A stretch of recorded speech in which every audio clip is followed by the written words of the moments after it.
chemist at the FDA says the agency is not alerting the public yet, but he says he is concerned. Testing done in the last few weeks showed the carcinogen benzene in some soft drinks is higher than what's generally considered safe. The FDA is now testing larger samples.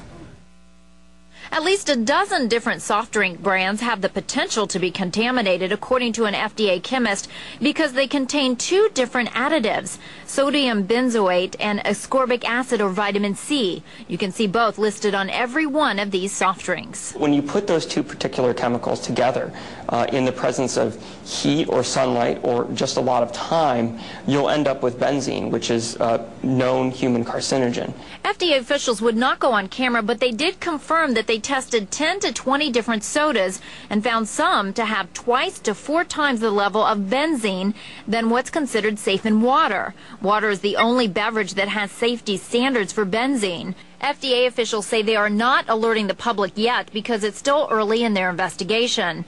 But according to the Environmental Protection Agency guidelines, if the same levels of benzene are discovered in city drinking water, the public must be notified through newspapers, radio, and TV in order to prevent serious risk to public health. The Soft Drink Association and the FDA have known about this potential problem for 15 years. ABC 7 News obtained this memo dated 1991 when the FDA first investigated benzene in soft drinks.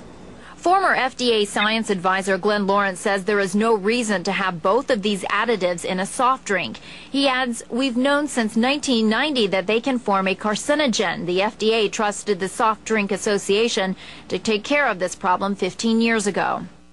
Now, the American Beverage Association says it first discovered the problem 15 years ago. The association says it thought that the problem was taken care of, but since there are so many new soda products, it needs to spread the word that certain formulations can spike benzene levels.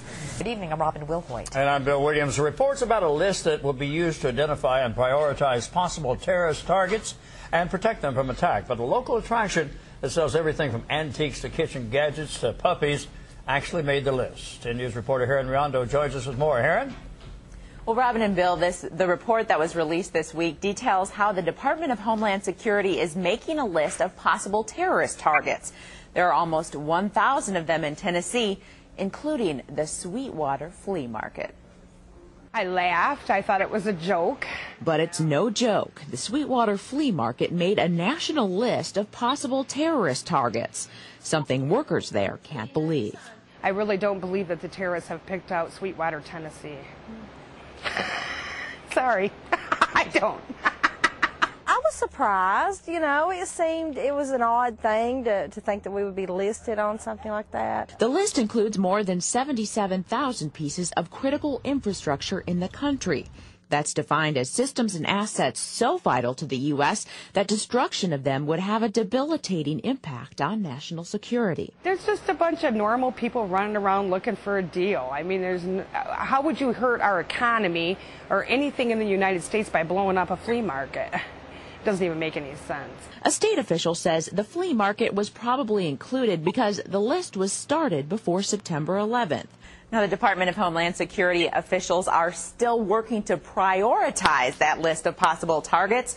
You know, it sounds like something out of a science fiction novel. Tennessee officials want to put computer chips in every farm animal in the state. Everything from horses to fish will eventually wear the high-tech devices. News Channel 5's Ben Hall shows us how this would work and why the state wants to do it. Tom Locke is the first to say he's no computer whiz. He knows more about cow chips than computer chips. Soon every cow will have a computer microchip attached to its ear. This is one of the tags the state hopes to have on every cow in the next few years. Every cow in the country will have a different number, and the microchips allow them to be tracked wherever they go. Tennessee wants to lead the nation in getting farms registered. Eventually all livestock, pigs, horses, even fish will have the computer chips. Farming is leaping into a new age. Ben Hall, News Channel 5. And federal authorities hope to establish a national animal database within the next 5 years. Tennessee officials want to lead the nation by getting its system up and running ahead of schedule.